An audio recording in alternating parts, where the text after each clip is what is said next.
સોસાયટીમાં કચરા પોતું કરવા જવાનું હોય ને એ જોબ કરે છે મારા પપ્પા. પણ તો બી મેં થોડું સંઘર્ષ કરીને કપડાનો ધંધો ચાલુ કર્યો, નાનો એવો, ફૂટપાથ પર બેસી જતા. કે ત્યાંથી મારી શરૂઆત થઈ યુટ્યુબમાં આવવાની. તો કે મારી છોકરી ડોક્ટર બનશે યા પ્રોફેસર બનશે. આ બધું ના થાય કે તારી છોકરીથી તે આ બધું ચાલુ કરી નાટક કરવાનું. કે મેં મારા નફરત કરવા વાળાઓને, હેટરોને છે ને ચાહકોમાં બદલ્યા છે.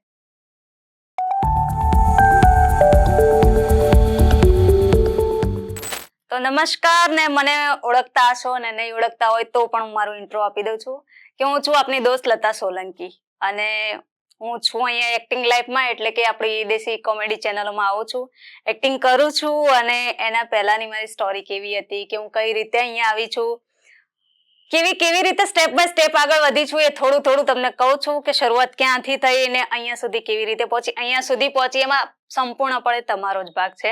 તમે લોકોએ જે મને સ્વીકારી લીધી છે, જે પ્રેમ આપ્યો છે, જે સપોર્ટ કરતા રહો છો, એ બધામાં તમારો ખૂબ જ હાથ છે. એટલે સૌથી પહેલા તો ખૂબ ખૂબ આભાર. થેન્ક યુ સો મચ કે તમે લોકોએ મને સ્વીકારીને મને થોડી આગળ પહોંચાડી છે, અને તમારા હાથમાં જ છે હજુ મને આનાથી થોડી વધારે આગળ પહોંચાડવાની છે.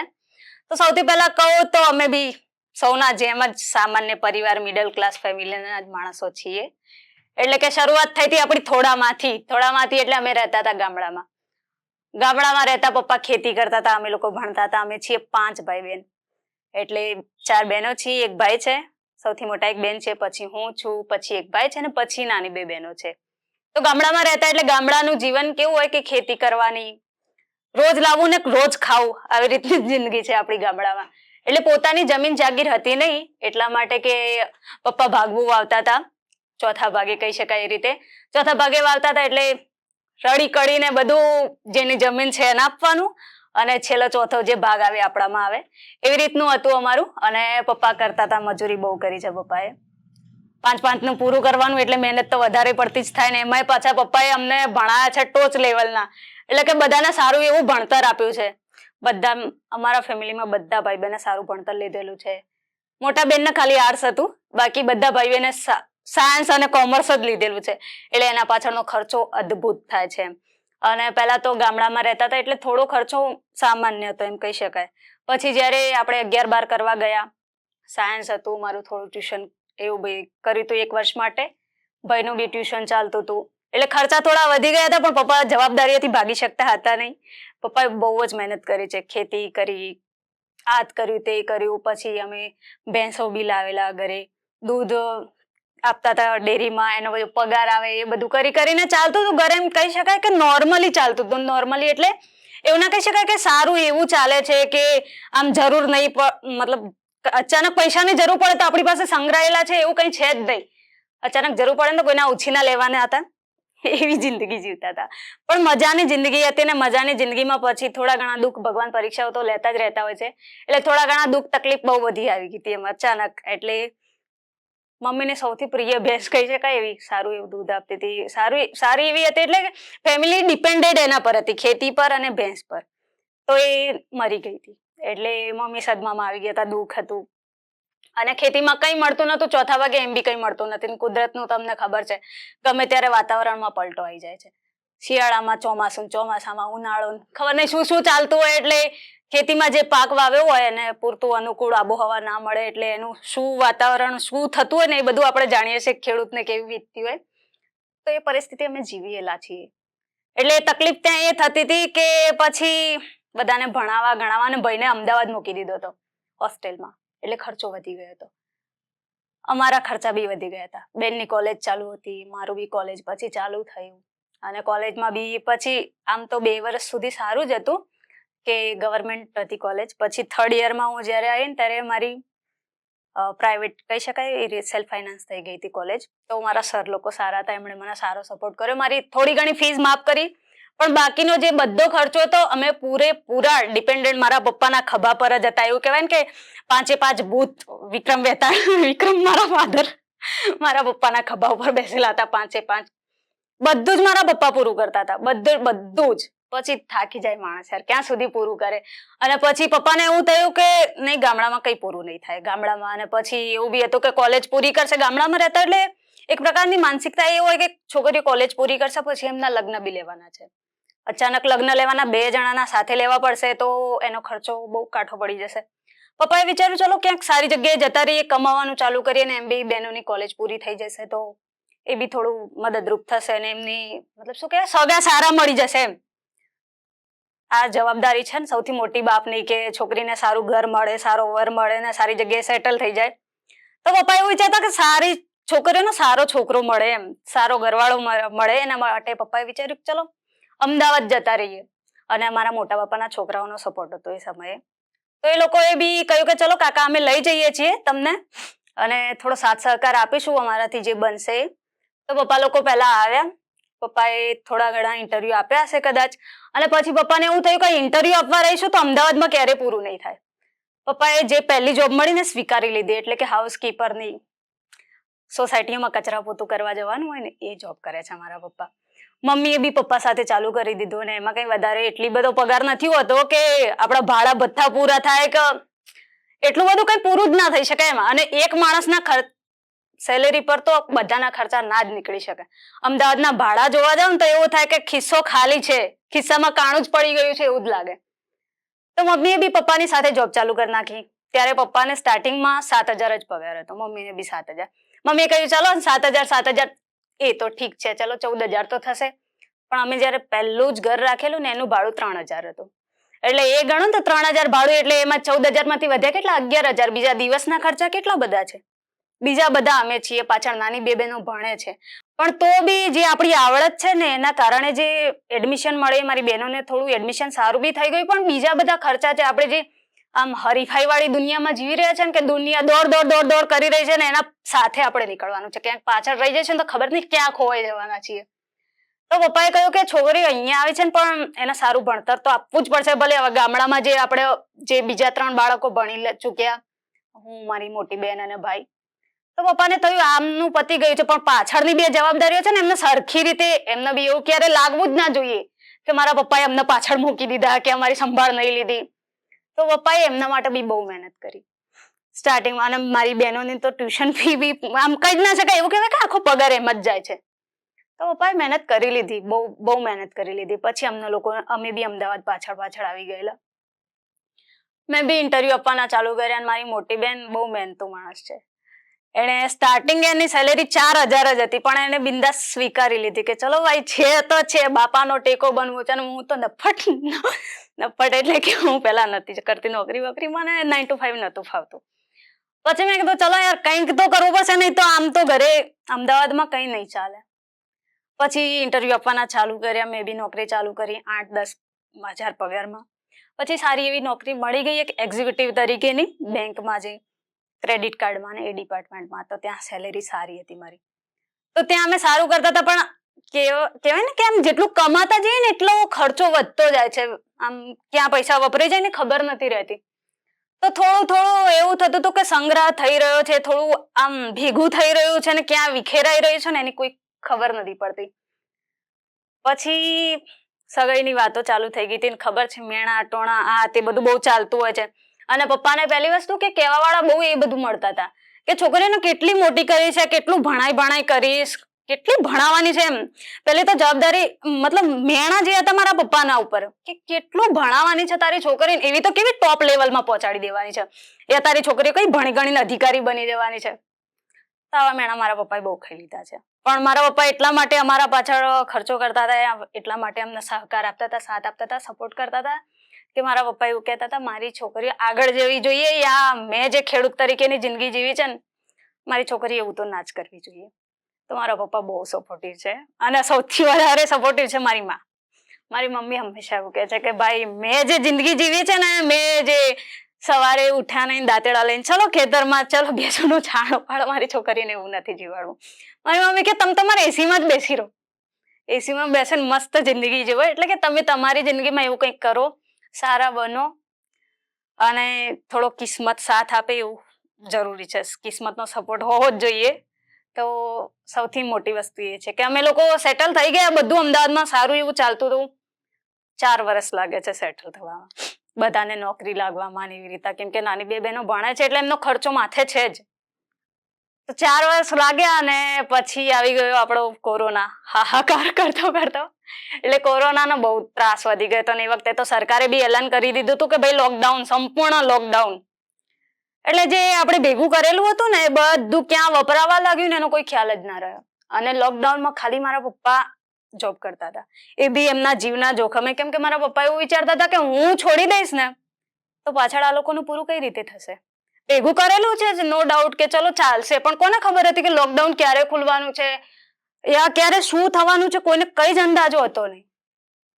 એટલે પછી પપ્પા એવું વિચારતા હતા કે મારે તો જોબ ચાલુ રાખવી જ પડશે. એટલે પપ્પાએ એવા કોરોના ટાઈમમાં બી મારા પપ્પા દોડ કરતા હતા.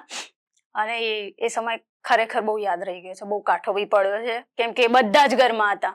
હવે 7 સભ્યો છીએ અમે. જે જગ્યાએ રહેવા ગયા હતા અમદાવાદ 4 વર્ષ પછી, એનું ભાડું, અમારા ઘરનું ભાડું 7,000 છે. પપ્પાની સેલેરી 7,000 છે. તમે વિચારો, મહિનાની ઇન્કમ 7,000 છે ને 7,000 ભાડું છે. તો એ બધું ક્યાં વપરાય છે ને કઈ ખબર જ નથી પડતી. બહુ બધું જતું રહેતું હતું, એમ આવે છે પણ જાય છે ક્યાં એ જ ખબર નથી પડતી. તો નીકળી જતું હતું બધું આમથી આમ આમથી આમ. મમ્મી રોજ કહેતી કે મૂકી દો જોબ, નથી કરવી આપણે, એમ તમે છો અમારો સહારો, યા તમે સાથે છો ને તો બધું છે, પૈસા બી મળી રહેશે. પપ્પા કહેતા હતા ના, આ છોડી દઈશ ને તો પછી લોકડાઉન પછી મેળવવી મુશ્કેલ પડશે, કેમ કે અમદાવાદમાં છે ને આ એક વસ્તુ છે, મારા પપ્પાની કઈ હાઈટ બોડી એવા કઈ પહેલવાન નથી કે સિક્યુરિટીમાં કેવી કોઈ જોબ મળી જાય. પપ્પા કે હાઉસકીપર નહીં તો હાઉસકીપરની પકડી રાખવી છે જોબ, એમ છોડી દઈશ તો પછી કઈ નહીં કરી શકું. અને અમદાવાદમાં જઈને આપણે એક વસ્તુ એવું બી, આપણા સપના ચોક્કસ ઊંચા હોઈ શકે, હું બી ટોપનું જ વિચારીએ કે ભાઈ આપણે બની જઈએ કઈ મોટા બિઝનેસમેન બની જઈએ, કોઈને ટક્કર આપીને નીકળી જઈએ.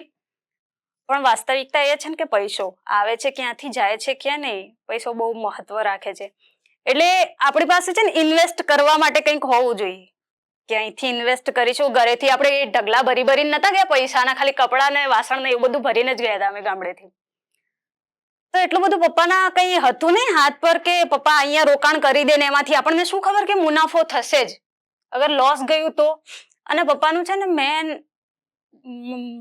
વસ્તુ કહી શકાય ને માનસિકતા, એ પછી જવાબદારી, કે પપ્પાની જવાબદારી એ પ્રકારેની છે. પપ્પા એવું વિચારે છે કે હું કોઈ ધંધો ચાલુ બી કરી દઉં, પણ જો લોસ ગયું અને મારી છોકરીઓના લગ્ન કરાવવાના છે, લગ્ન એ જ મહત્વની વસ્તુ, એવું સમાજનું પ્રેશર, બધું જ બહુ બધું પ્રેશર છે. તો પપ્પા એવું વિચારતા હતા કે આ બધું બહુ બાકી છે અને એમાં હું આવું પગલું ના ભરી શકું. આવું છે ને, આ સોચ આપણી મિડલ ક્લાસની જ હોઈ શકે, મધ્યમ વર્ગીય માણસ જ આવું વિચારી શકે, કેમ કે એને ખબર છે કે ખાવાનું આ છે ને વેચવાનું બી આ જ છે, કઈ બીજું બચેલું જ નથી. એટલે મારા પપ્પા બહુ સ્ટ્રગલ કર્યું છે. થેન્ક યુ પપ્પા એના માટે. બીજું કઈ નહીં, કે બસ પપ્પા આવું જ વિચારતા હતા કે યાર મારી છોકરીઓને સારું મળવું જોઈએ, મારા છોકરાનું સારું થવું જોઈએ, આવું બધું જ વિચાર્યા કરતા હતા હંમેશા. તો પછી લોકડાઉનમાં બધું પેક એમ ઘરમાં જ બેસી રહેતા હતા. ખાવાનું પીવાનો ખર્ચો અંદાજે તમે એમ વિચારી લો ને તો દિવસનો ખર્ચો 1,000 તો થઈ જ જાય. દૂધ, આ તે લાવવાનું ખાવાનું. અને લોકડાઉનમાં તો આમ શું કહેવાય, આપી દીધો તો સમયગાળો કે આટલા સમયમાં જ દુકાનો ખુલ્લી રહેશે, આટલા સમયમાં જ આ બધું મળશે, એટલે ભાવ તો પબ્લિકે જાણે હાલ જ ખાઈ લેવાનું છે, હાલ જ લઈ લેવાનું છે. આ પછી એ વખતે ઇમ્પોર્ટ એક્સપોર્ટમાં બી તકલીફ હતી, એટલે અમુક વસ્તુના ભાવ હદ કરતા વધારે વધી ગયા હતા. તો એ બધું લાવવામાં બહુ કઠિન પડ્યું હતું અને એ સમય બહુ કાઠો પડ્યો હતો. બટ ગમે તેટલો અઘરો સમય આવે ને, સબક આપતો જાય છે. અને એ સમય અમને બહુ બધું શીખવાડી દીધું છે કે કેવી રીતે જીવવું, આટલામાંથી જ આટલું ખાઈ લેવાનું અને એ બધાને સંપીને ખાઈ લેવાનું, એ બધું બહુ શીખવાડી દીધું છે. એટલે કોરોના થેન્ક યુ તો તને બી છે યાર, કે મસ્ત જીવતા શીખવાડી દીધું. ફેમિલી સાથે ટાઈમ સ્પેન્ડ કર્યો અમે. એ સમયમાં ખબર પડી કે બાપ કેટલી પરિસ્થિતિઓમાંથી બહાર નીકળે છે, એ કેટલું બધું સહન કરે છે આપણા લોકો માટે. મારા પપ્પા પહેલાથી જ સહન કરતા આવડે છે, બાપડા બીજું શું કરે. તો બહુ સંઘર્ષ કરી નાખ્યું છે મારા પપ્પાએ. અને એ વસ્તુ શું છે ખબર, પુરુષની આ ખાસિયત છે કે પોતાની ફિલિંગને એક્સપ્રેસ નથી કરી શકતો, બહાર નથી લાવી શકતો. એટલે મારા પપ્પા છે ને ક્યારે વાલ નહીં જતાઈ શકતા એવું કે હું મારા છોકરાને આટલો બધો પ્રેમ કરું છું, મારા છોકરાઓ માટે હું આટલું બધું કરું છું. ખબર ને અંદર બધું રાખે. પ્રેમ નો ડાઉટ બહુ કરે છે, બધાને બહુ કરે છે, પણ અંદર બધું પકડીને બેસી રહ્યા છે. જતાવું નથી, જતાઈ દઈશ તો બાપ પણ જતું રહેશે. નથી બોલી શકતા મારા પપ્પા એટલું બધું. બસ હું બોલકી છું મારા ઘરમાં, મારે ચપ બોલવા જોઈએ. તો બસ આવું બધું હતું કોરોનામાં. લોકડાઉન પછી એના પહેલા મારી બેનની સગાઈ થઈ ગઈ હતી, એટલે મારા પર તો પ્રેશર હતું યાર, મેરેજ કરો, છોકરી માટે સગું જોવાનું ચાલુ કરો, કોરોના પછી લગ્ન કરાવી દેજો. અને એક વસ્તુ એવું છે કે બીજા લોકો એવું બી કહેતા હોય છે કે 2 છોકરીઓના મેરેજ કરાવી દેશો ને તો તમે જવાબદારીમાંથી છૂટી જશો, એ જવાબદારી બીજાના માથે આવશે, પછી તમારે એનું પૂરું ના કરવું પડે, એટલે થોડું ઘણું છટકી શકશો. મારા પપ્પા કે મોડું થશે ને ચાલશે, પણ મારી છોકરીઓને 1 નંબર મળવું જોઈએ, સારા મળવા જોઈએ છોકરાઓ, અને અમે જે સહન કર્યું છે ને મારી છોકરીઓ ના કરવી જોઈએ. તો મારા પપ્પા લોકો સારા સગા એમ મારા માટે સારું જોતા. મારી બેનના બી સારા છોકરા સાથે મેરેજ કરાયા છે, એ શિક્ષક છે અત્યારે 11-12 ધોરણના, મારા જે જીજુ કહેવાય. તો મોટા બેનનો સારી જગ્યાએ સગાઈ થઈ ગઈ હતી, પછી મારા પર પ્રેશર આવ્યું, તો પપ્પાએ કહ્યું કે ચલો હવે લોકડાઉન થઈ ગયું છે, જીવ્યા મર્યા કોને ખબર છે, તો મારી છોકરી પર એટલો ફોર્સ કરવો નથી બેટા, તને પસંદ આવે ત્યારે કરીશું, તારું મન કહેશે ત્યારે તારા મેરેજ કરાવીશું, ત્યાં સુધી તને ગમે એ કર. કેમ કે કોરોનાએ આ વસ્તુ બહુ શીખવાડી દીધી છે માણસને કે કાલે તમે મરી જશો ને તો ખબર નહીં પડવાની. એટલે પપ્પા એવું જ કહેતા હતા કે શાંતિથી જીવો, કોઈ હાય કરવી નથી, તમને નોકરી બી નથી જવું, તમે તમારા ઘરમાં રહો, તબિયત સાચવો. કેમ કે એ વખતે તો સેનિટાઈઝર તે વગેરે દોડાદમ, અને એ સમય સેનિટાઈઝરના ખર્ચા બી એટલા વધી ગયા હતા, માસ્કના ખર્ચા બી વધી ગયા હતા, બધું મેનેજમેન્ટ કરવું બહુ અઘરું પડી ગયું હતું. પણ પપ્પાએ ખબર નહીં કઈ રીતે હેન્ડલ કરી છે, સુપર પાવર છે પપ્પાઓ જોડે, તો બહુ હેન્ડલ કરી નાખ્યું છે યાર. મારા પપ્પાએ તો બહુ સાચવી લીધું છે અમને કોરોના સમયમાં. પછી મારી બેનના મેરેજ કર્યા, કોરોના પત્યો એવું તરત જ, કેમ કે ત્યાંથી બી એમના 2 વર્ષ તો મારી બેનની સગાઈ રહી, એટલે એને સાસરીવાળા બી કહેતા હતા કે પછી કરો તમે. તો મારી બેનના મેરેજ કર્યા, હું એ જ વિચારું છું કે કોરોના સમયમાં જે ભેગું કરેલું તો બધું વપરાઈ ગયેલું, કેમ કે બીજા બધા તો નોકરી કરતા હતા ને, કોરોનામાં તો બધું છટકી ગયેલું, જે ભેગું કર્યું હતું એ બી. તો બી મારા પપ્પાએ ક્યાંથી ભેગું કર્યું છે, શું કર્યું છે ખબર નહીં, પણ મારી બેનના ધામધૂમથી મેરેજ કર્યા. ધામધૂમથી એટલે મસ્ત, આમ કહી શકાય ને કે અમે એવું વિચારી બી નતા કે આટલા ટકાટક મેરેજ થશે. તો મારા પપ્પાએ એ બી હેન્ડલ કર્યું છે, હેડ્સ ઓફ. તો મસ્ત કામ કર્યું છે મારા પપ્પાએ. પછી લોકડાઉન ખુલ્યું, પાછું ફરીથી એકવાર લોકડાઉન થયું. પછી લોકડાઉન ખુલ્યું તો પછી વિચાર્યું કે ચલો બધા લોકો હવે નોકરીએ લાગીએ, કામ ધંધે લાગીએ, જે મળે. અને પછી નક્કી કર્યું કે 8,000, 10,000 કે 12,000 જે નોકરી મળે, કેમ કે હવે જે બધું ખાલી થઈ ગયું છે, ખિસ્સામાં કાણા પડી ગયા છે, તો હવે ખિસ્સા સીવીને ભરવાનું ચાલુ કરીએ આપણે. તો એના માટે બધાએ નોકરી માટેની અરજીઓ ચાલુ કરી, મેં બી બહુ જગ્યાએ ઇન્ટરવ્યુ આપ્યા, પછી ભાઈ લોકો બી આપ્યા. અને એ વખતે કોરોનામાં સિસ્ટમ એવી થઈ ગઈ હતી કે હાફ લોકોને લેતા હતા, કે ઓફિસમાં જેટલાનો સ્ટાફ જરૂરી હોય ને એના કરતા અડધો સ્ટાફ ભરવાનો. પછી એમાં તો ખબર નહીં આપણો વારો આવે કે ના આવે. ઇન્ટરવ્યુમાં બી એ લોકો એવું કહેતા હતા કે જેટલી સેલેરી હશે એનાથી અડધી આપીશું, કેમ કે તમે અડધા દિવસ જ કામ કરો છો. પછી એવું થઈ ગયું કે અમદાવાદમાં તો એમ બી અપડાઉન કરવા, અને જે જગ્યાએ અમે રહીએ છીએ એનાથી તો બહુ અંદર જવું પડતું જોબ મેળવવા માટે. ભાડા બી વધી ગયેલા, સરકારી બસોમાં બી અડધી સીટોમાં બેસાડતા, તો એ બધું બહુ અઘરો સમય થઈ ગયો. તો પછી મેં વિચાર્યું કે ઇન્વેસ્ટ કરવા માટે કંઈ નથી, રોકાણ કરવા માટે કંઈ નથી, તો એવા વિચારો તો આવી જ ના શકે એવા સમયમાં કે ચલો કંઈક ધંધો કરીએ કે કંઈક સારું ચાલુ કરીએ. પણ તો બી મેં થોડું સંઘર્ષ કરીને, થોડું સાહસ કરીને, આપણે શું કહેવાય, કપડાનો ધંધો ચાલુ કર્યો નાનો એવો. ફૂટપાથ પર બેસી જતા અમે લોકો, હું મારા મમ્મી, સાંજના સમયે. મારી મમ્મી બહુ સપોર્ટિવ છે યાર, મારી મમ્મી મહેનત બી બહુ કરે છે અમારા લોકો માટે. તો મેં કહ્યું કે મમ્મી હું પ્લાઝા લાવું વેચવા માટે. મારી મમ્મી કે લાવો, તમને ગમે એમ કરો, તમને મન થાય કે આમાં કમાણી છે તો એ કરો. તો મારા મમ્મી મારા સાથે આવતા હતા, અમે લોકો ફૂટપાથ પર બેસી જતા. જે લોકો ઓળખે છે ને તો આવીને હસતા કે આ કરવા આવ્યા છો અહીંયા. કેમ કે શું કહેવાય, પેલું અંદરનું તો મહાદેવને જ ખબર છે, બહારનાને તો ખાલી હસતા ચહેરા જ દેખાય છે, એટલે બહારનું વધારે લોકોને ખબર નહીં હોતી કે શું ચાલે છે, શું નથી ચાલતું. તો પણ મમ્મી લોકો કે ચાલ તને ગમે. સતત અઠવાડિયું 15 દિવસ અમે લોકો ફૂટપાથ પર બેસતા હતા. ત્યારે તો પોલીસ આવીને દંડા બી મારતી ઘણા લોકોને કે ભાગી જાઓ અહીંયા ફૂટપાથ પર, પબ્લિક ભેગી ના કરો, કચરો ના કરો. કેમ કે કોરોના ચાલતો હતો ને એટલે પબ્લિક ઓછી ભેગી થવા દેતા. તો એમાં થોડું મળ્યું ના મળ્યું એવું કહી શકાય, થોડું લોસ ગયું એવું બી કહી શકાય. તો બી હિંમત તો હાર્યા નતા આપણે, ફરીથી ચાલુ કર્યું. અને આ વખતે કંઈક અલગ પ્રકારના કપડાં લાયા કે જે છોકરીઓને જરૂર હોય, છોકરાઓને જરૂર હોય, ટી શર્ટ્સ વગેરે.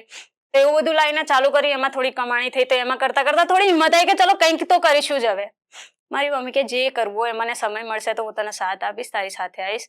એના સિવાય મારી મમ્મી ઘરકામ કરવા જાય છે, એમાં જે મળે છે એ રીતે કરે છે મમ્મી લોકો. પછી ભાઈએ બી જોબ ચાલુ કરી.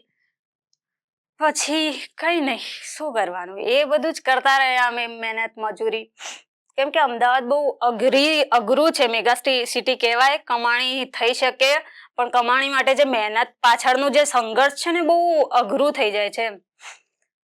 તો પછી કહી શકું તમને કે ત્યાંથી મારી શરૂઆત થઈ યુટ્યુબમાં આવવાની. ત્યાંથી કંઈક થયું જે અઘરું કંઈક સારા માટે થઈ ગયું. મારા માટે તો એમ હંમેશા એવું છે, હું ભગવાનને ગમતું છોકરું છે. આમ ભગવાન હાથ પકડીને ચલાવે મને, ચાલ બેટા અહીંયા જઈશ તો સારું થશે, અહીંયા જઈશ તો સારું થશે, એવી રીતે ભગવાન હંમેશા મને સાથ આપતા રહે છે. તો જયારે લોકડાઉન પત્યું એના પછી મને મારા એક ફ્રેન્ડનો ફોન આવ્યો. ત્યારે ટિકટોક ચાલતું હતું અને હું ટિકટોકમાં એટલી બધી એક્ટિવ હતી ને, કેમ કે આપણી પાસે એવો ફોન નતો હાઈ-ફાઈ. તો એકાદ બે મેં બનાવેલા એવા ટિકટોક. તો મારો એક ફ્રેન્ડ છે ચિરાગ ચૌધરી કરીને, એને મને કોલ કર્યો. મને કહેલા તને ઈચ્છા ખરી યુટ્યુબમાં આવવાની? ના યુટ્યુબ નહીં, મને એવું કહ્યું કે તને ઈચ્છા ખરી એક્ટર બનવાની? હા, મેં કીધું આ તો સપનું છે આપણું. આમ અંદરનો એક્ટર તો હોય જ બધા માણસમાં. મેં તો ચોક્કસ આમ એક્સાઇટ તો એટલી થઈ ગયેલી, ઉત્સુકતા વધી ગઈ રહી મારી, બહુ તેજ. હું તો ઘરમાં નાચતી ફરું, કૂદતી ફરું, બધાને કહેતી ફરું હું એક્ટર બનવાની છું ભાઈ, હવે કોઈને નહીં મળવું. મારી મમ્મી કે આટલી જલ્દી ના મળી જાય, અહીંયા હરીફાઈ કેટલી છે ને, એક્ટિંગમાં બહુ હરીફાઈ છે, તું જોતી તો રહે. મેં કીધું મમ્મી મારા ફ્રેન્ડનો ફોન આવે છે, ચિરાગ ચૌધરી મારો સારો ફ્રેન્ડ હતો મેં કોલેજમાં, અને એને હું એક્ટર છું એવી એને એટલા માટે ખબર હતી કે અમે કોલેજમાં એનએસએસમાં હતા. તો એનએસએસમાં અમે લોકો જતા, કેમ્પ કરતા, એ વખતે અઠવાડિયું રહેતા. તો એમાં અમારે રાત્રે પાત્રો ભજવવાના હોય, નાટક કરવાના હોય, અલગ અલગ પોતાના અંદર જે ટેલેન્ટ છે ને એ બતાવવાનું હોય. તો એ વખતે હું નાટકમાં ને એવી રીતે ભાગ લેતી હતી. તો એને ખબર હતી કે આ છોકરીને સ્ટેજ આપો એટલે દોડી જ જશે. તો મને કે હું તને કોન્ટેક્ટ કરીશ ચોક્કસ. તો મેં કીધું ચોક્કસ ચલો. તો મહિના સુધી તો ફોન ના આવ્યો. પછી મને તો એવું થયું કે ચલો ભૂંકી વળ્યા છે તો હવે કઈ સારું થવાનું જ નહીં. તો મારી મમ્મી કે શું થયું, બની ગયા હિરોઈન? તો યાર મોઢું તો નાનું થઈ જ જાય ને, કે આપણે તો કૂદીને બધાને કહેતા હતા કે હું હિરોઈન બનવાની છું. પછી મમ્મી કે ચલો થશે, કંઈક સારું થશે, જે થશે સારું થશે. મારી મમ્મી આ વસ્તુ જ મને શીખવાડે, જે થશે સારું થશે, જે થાય છે સારા માટે જ થાય છે. તો આ વસ્તુ આપણે બહુ પકડી રાખી છે. એના પછી ફોન આવ્યો મારા ફ્રેન્ડનો, મને કે તારે જવાનું છે સોમવારે, એ ખબર નહીં કયો વારે, તો મને કે તારે જવાનું છે અહીંથી આ ગામમાં, અને ત્યાં તને એક માણસ લેવા આવશે, એનું ચેનલ ચાલે છે યુટ્યુબની. મેં એના વિશે કોઈ માહિતી નથી લીધી, કેવી યુટ્યુબ છે, કેવું કામ કરે છે. બસ આપણને મનમાં શું હતું, હિરોઈન બનવાનું છે, એક્ટર બનવાનું છે, એવું હતું મનમાં. જે મળી રહ્યો છે ને ચાન્સ એ સ્વીકારી લેવો હતો, કેમ કે લોકડાઉનમાં જોઈ લીધું છે કેવું રીતનું ચાલે છે. અને પહેલા મેં સાચું કહું, મેં એવું વિચાર્યું જ નતું કે એ ફિલ્ડમાં મને પૈસા બી મળશે. પહેલા દિવસે મને તો એમાં તો કે શીખવા જવાનું છે, કેમ કે એને વાત જ એ રીતે કરી હતી મને કે શીખવાનું છે, તારી એક્ટિંગ એમને પસંદ આવશે, તને ફરીથી બોલાવશે. મેં કીધું ચોક્કસ ચલો. તો હું ગઈ એ દિવસે સવારે. મને એવું હતું કે ટનાટન થઈને જઈએ, તો હું તો મસ્ત હિરોઈન જેવી બનીને ગયેલી. હું પહેલાથી આવી જ છું, મોજ શોખમાં રહેવાનું, એકદમ બિંદાસ રહેવાનું, મોજીલી છોકરી.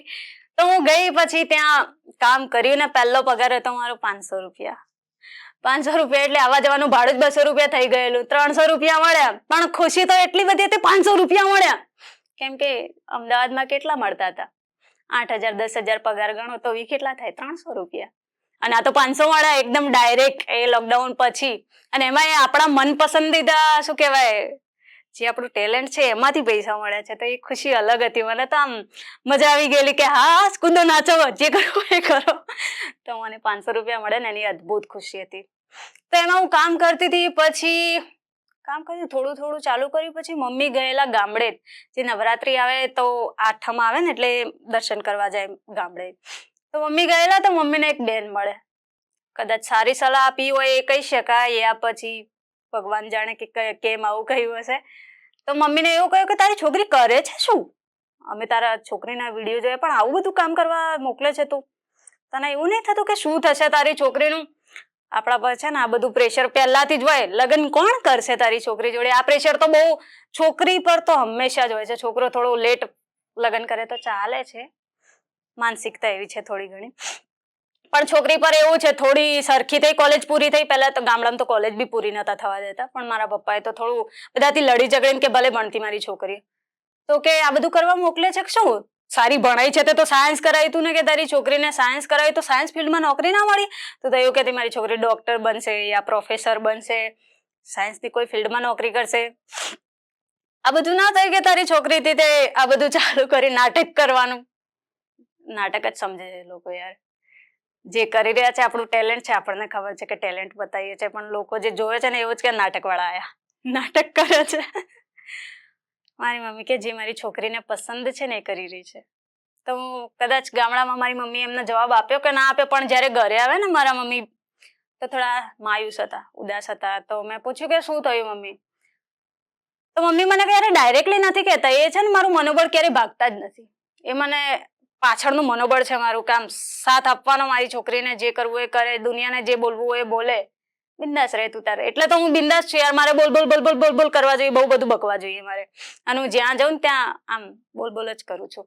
એટલે પછી મમ્મીએ મને કહ્યું, મને કે આ બેન આવું કહેતા હતા કે શું કામ મોકલે છે તારી છોકરીને, નામ ડૂબાડશે, આ બધા નાટક કરાવવાની ક્યાં જરૂર છે? સાયન્સ કરાવી તું મોટા પાડે તો કે સાયન્સમાં એવી કોઈ ફિલ્ડમાં નોકરી કરે, 40-50 હજાર પગાર પાડે એવી રીતે. સત્ય ઘટના એ છે, સત્ય હકીકત જ એ છે કે તમે કોઈ બી ફિલ્ડમાં જે ભણ્યા હોય કે જે કર્યું હોય, નોકરી મળે જરૂરી નથી. તમારા અંદર ટેલેન્ટ હોય, તમે બતાવી શકો છો કે ટેલેન્ટ કેવું છે, શું કરવું છે. અને નોકરી માટે યાર સાહસ કર્યું છે, પણ નોકરી ના મળી, ના બી મળી તો શું વાંધો છે? મને કોઈ અફસોસ જ નથી ક્યારે કે મેં નોકરી ના કરી. એમ બી મને 9 to 5 નહીં ગમતું, સોરી. તો નહીં મળી તો કઈ વાંધો નહીં, મને ક્યારે અફસોસ થયો જ નહીં. અને મને છે ને મારા કરેલા કાર્યો પાછળ ક્યારે અફસોસ નહીં થતો. કદાચ ભગવાને જે રસ્તો બતાવ્યો છે ને એ રસ્તા પર જ હું ચાલી છું, અને આપણે પસંદ કરેલો રસ્તો સારો છે, તો પ્રાઉડ છે કે એક્ટર બની છું. આ બનવા માટે તો લોકો કેટલી મહેનત કરતા છે. મુંબઈ જઈ આવો, ખબર પડે કેટલા ધક્કા ખાય છે લોકો, ફૂટપાથ પર સુઈ જાય છે.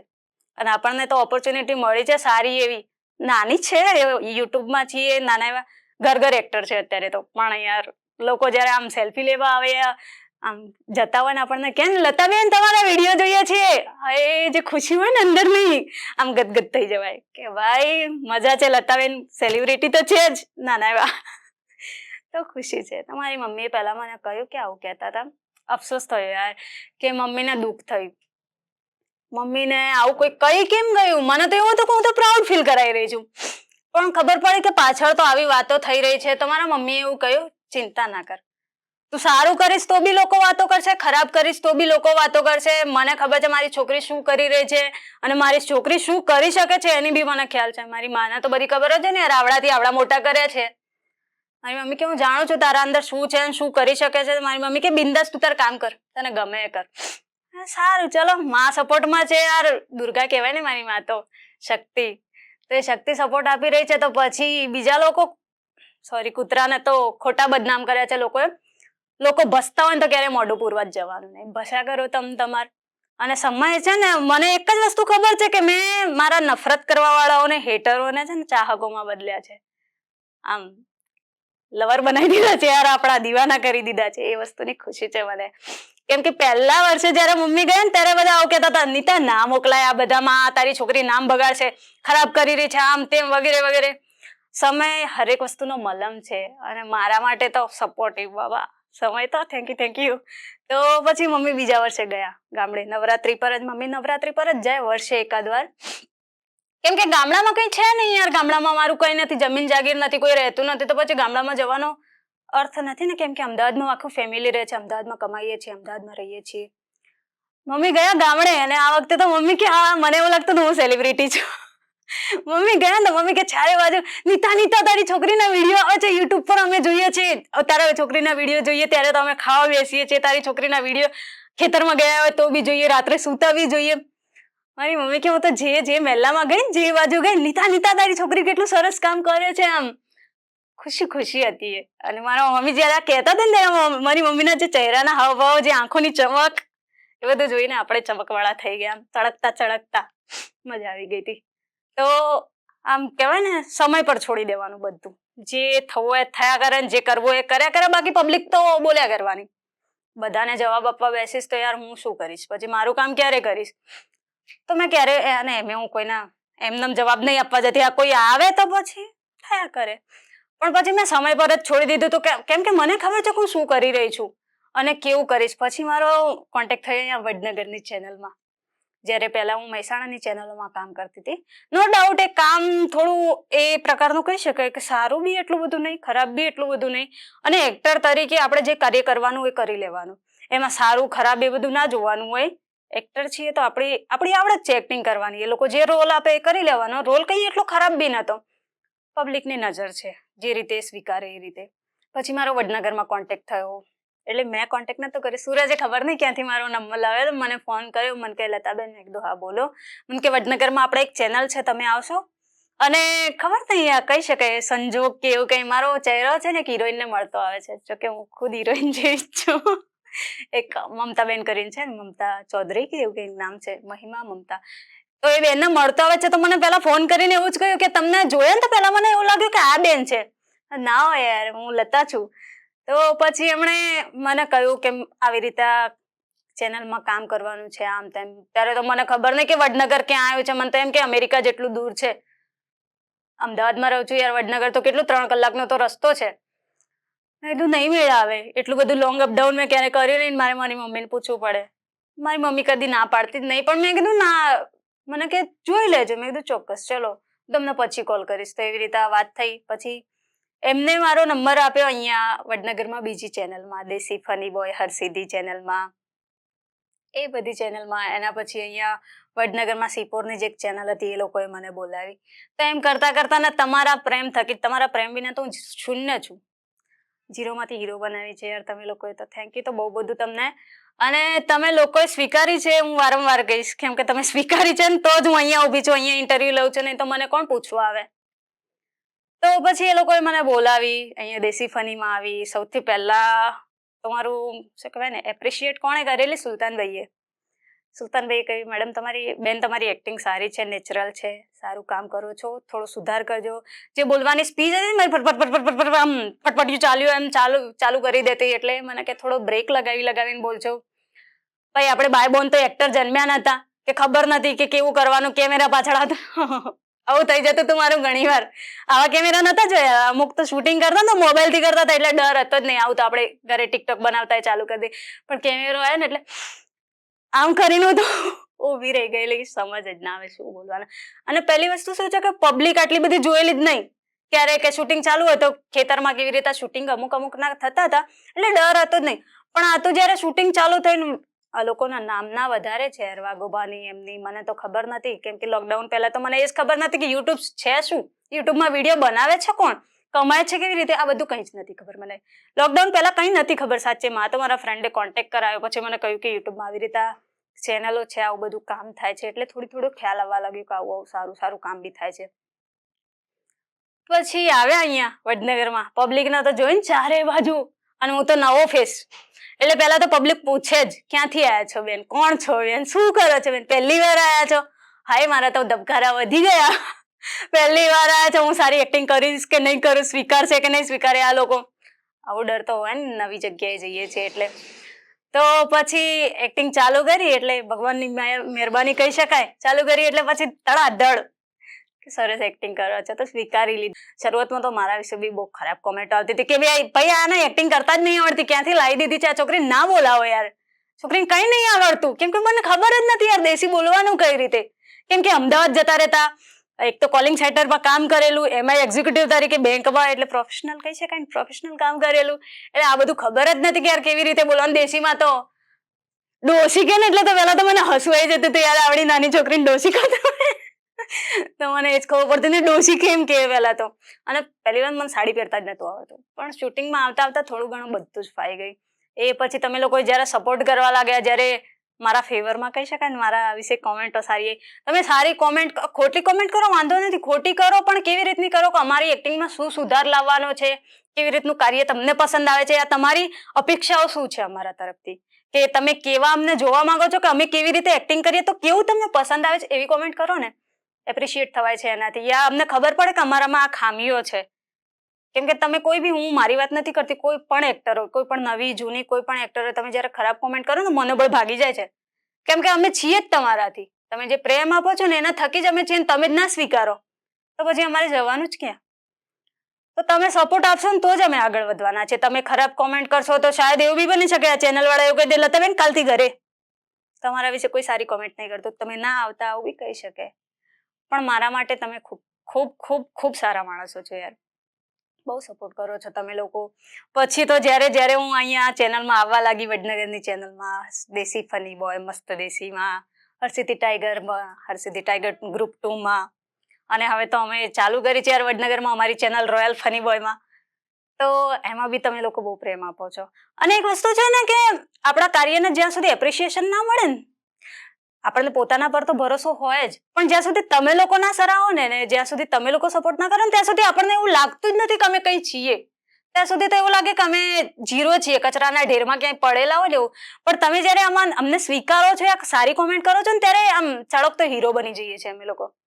આમ શાઇનિંગ આવી જાય છે અમારામાં, અલગ પ્રકારનો ચળકાટ તેજ આવી જાય છે. ચલો લોકોને અમે પસંદ આવી રહ્યા છે, લોકો અમને સપોર્ટ કરી રહ્યા છે, સારો પ્રેમ આપી રહ્યા છે. દુનિયા પ્રેમ પર જ ચાલે છે. ગાળો તો બહુ બધા બોલે, એને સાંભળવા જવું જ નહીં, આપણે તો પ્રેમ જ જોઈએ.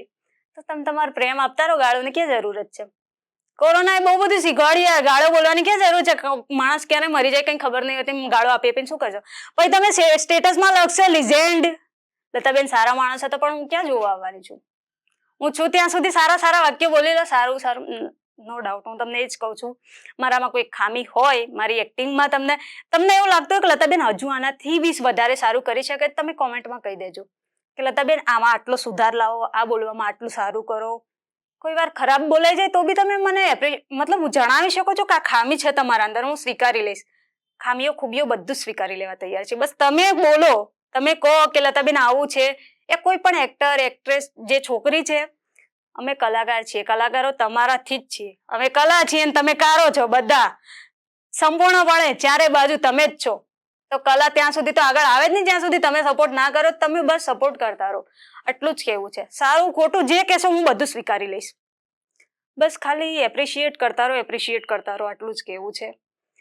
તો આ હતી મારી સંઘર્ષની દુનિયા, નાની એવી ચટુકડી. સંઘર્ષ તો દુઃખ નહીં આયા યાર, દુઃખ ક્યાં આપ્યા જ છે તમે લોકો. હું કહું છું હું ભગવાનનું ફેવરેટ ચાઇલ્ડ છું, મસ્ત ભગવાનને ગમતી છોકરી, કે મને હંમેશા સારા સારા માર્ગ બતાવે છે, સારો રસ્તો બતાવે છે. અને મને કહી શકું કે આ રસ્તો જે ભગવાને મને બતાવ્યો છે ને, નો ડાઉટ દુનિયા માટે હશે કે નાટક કરવા જાય છે, એ બધું દુનિયા માટે હશે, પણ મારા માટે ગર્વની વાત છે. જયારે મમ્મી લોકો જતા હોય, જયારે હું ખુદ જતી હોઉં છું ને, હું ઘણી વાર વ્હીકલમાં અમદાવાદથી અહીંયા વડનગર આવું છું, 3 કલાક આવવાના, 3 કલાક જવાના, 6 કલાક તો મારા અપડાઉનમાં જાય છે. તો એમાં જે મને અમુક લોકો મળે છે ને રસ્તામાં, અને રસ્તામાં મળે છે ને જયારે કહે છે ને લતાબેન તમારા વિડીયો જોઈએ છે, વાઘુબાના નામથી અમે જાણીતા છીએ એમની ચેનલોમાં, વાઘુબા, કડવાબા, મેઠાબા, ટીનાભાઈ, એ બધા બલજીને, એ બધા જે લોકો છે એ લોકોના થકી એ ચેનલ ચાલે છે. પણ એ ચેનલમાં જે નવી છોકરી આવે છે ને એને તમે પ્રેમ આપો છો યા ધિક્કારો છો ને, એ બધું ગણવામાં આવે છે. તો જયારે લોકો કહે છે ને લતાબેન તમારી એક્ટિંગ બહુ સરસ હોય છે, અને ત્યારે દિલમાં પતંગિયા દોડતા હોય ને ગુદગુદ કરીને, અલગ અલગ ભાવના આવે યાર. એટલી ખુશી થઈ જાય ને કે જિંદગીમાં આટલું તો કર્યું, વધારે કંઈ ના કર્યું. નહીં તો હું નોકરી કરતી, તમે મને ઓળખવાના હતા, મારું ટેલેન્ટ તમને ખબર હોત કે હું થોડું આટલું કરી શકું છું. પણ તમે લોકોએ મને સ્વીકારી લીધી ને, એના થકી હું મારું ટેલેન્ટ થોડું આગળ વધારી શકી છું, થોડું સારું કરી શકી છું. તો આપ સર્વેનો ખૂબ ખૂબ ખૂબ ખૂબ દિલથી આભાર છે. બહુ મોટી એક્ટર બનવાનું સપનું છે, બસ પૂરું કરશે ઉપરવાળો છે, તમારો સાથ ને ભગવાનનો આશીર્વાદ, બધું જ પૂરું થશે. તો તમે જોયું મારું સંઘર્ષ ક્યાંથી ચાલુ થયું, ક્યાં કન્વર્ટ થયું, કયા પાટા પરથી કયા પાટા પર. મારી તો રેલગાડી જેવી જિંદગી થઈ ગઈ એવું કહી શકું તો ચાલે. આ પાટા પરથી જિંદગી બદલાતી ક્યાં જઈને જ્યાં જઈ છે ને ત્યાં બેસ્ટ થઈ ગઈ છે. મને સાચે કહું છું, મને કોઈ અફસોસ નથી. હું એક્ટર લાઈફમાં આવી છું, હું યુટ્યુબની એક્ટર છું, અને મને આ બોલતા બી કોઈ નાનમતા આવતી નથી, કોઈ શરમ નથી આવતી કે ભાઈ હું એક્ટર છું. આવું નથી થતું. હું ગર્વથી કહી શકું છું કે ભાઈ હું એક્ટર છું. કેમ કે લોકો ગર્વ લે છે અમને જોઈને, લોકો આવકારે છે, બોલાવે છે. ક્યાંક ગયા હોય લતાબેન, અમારા ટેલેન્ટથી લોકો આવકારી રહ્યા છે, તો ભાઈ આપણામાં જે ટેલેન્ટ છે એના લીધે આપણે શું કામ શરમ અનુભવીએ? ખરેખર ખુશ થાઉં છું. અને અહીંયા આવ્યા પછી હું સારું કમાઈ બી રહી છું, અને અત્યારે થોડું ઘણું ઓછું કમાતી હશે તો બી વાંધો નથી. આપણું ટેલેન્ટ સારું છે ને તો સારું કમાઈ લઈશું. એક સાયન્સની છોકરી ફૂટપાથ પર કપડાં વેચવા બેઠી, લોકડાઉનમાં ઘરે બેસી ગઈ, પાછી કપડાં વેચવા બેઠી, પછી ખબર નહીં શું કરતી હતી, ઘરમાં બેસી રહેતી હતી, ખૂણામાં રોતી હતી કે હસતી હતી, કોણ જોવા આવ્યું હતું? અને અત્યારે હું કેમેરા સામે આવીને તમને મારી સ્ટોરી કરી છું, તમે જોઈ રહ્યા છો ને તમને ખબર બી પડી કે આવું બધું બી કોઈની લાઈફમાં થતું હોય છે. સંઘર્ષ એટલું ખરાબ નથી, પણ સંઘર્ષ શાનું છે? પૈસાનું. હંમેશા પૈસા માટેનું જ સંઘર્ષ થતું હોય છે કે આ કમાવો ક્યાંથી, ખાવું ક્યાંથી, મા બાપના પર બહુ બધી જવાબદારી હોય છે ને એટલા માટે. તો આપણી ઈચ્છા એક જ છે, ટોચ પર પહોંચવાનું ને. બસ તમારો સાથ સહકાર હશે તો હું ટોચ પર ચોક્કસ પહોંચી જઈશ. અને મારા કાનાનો આશીર્વાદ હશે ને તો હંમેશા સારા માર્ગ પર જ જઈશ.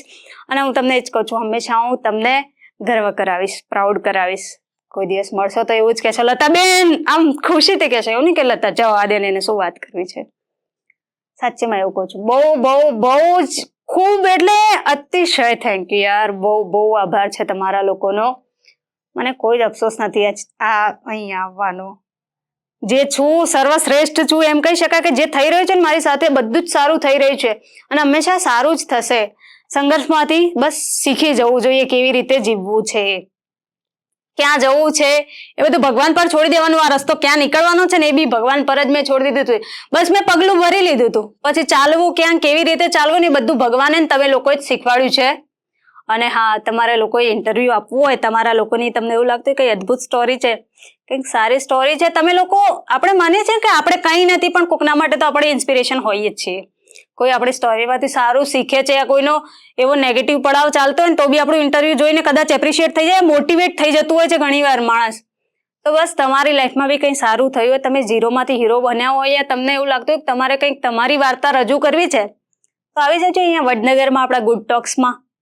એ બી તમને સાંભળી લેશે, લોકો બી તમને સાંભળી લેશે. તો બસ મારા ઇન્ટરવ્યુને બહુ બધો પ્રેમ આપજો, મને બી બહુ બધો પ્રેમ આપજો. અને લતા સોલંકીને આપ સર્વેને ખૂબ ખૂબ ખૂબ ખૂબ ખૂબ ખૂબ થેન્ક યુ. નમસ્કાર ને જય શ્રી કૃષ્ણ.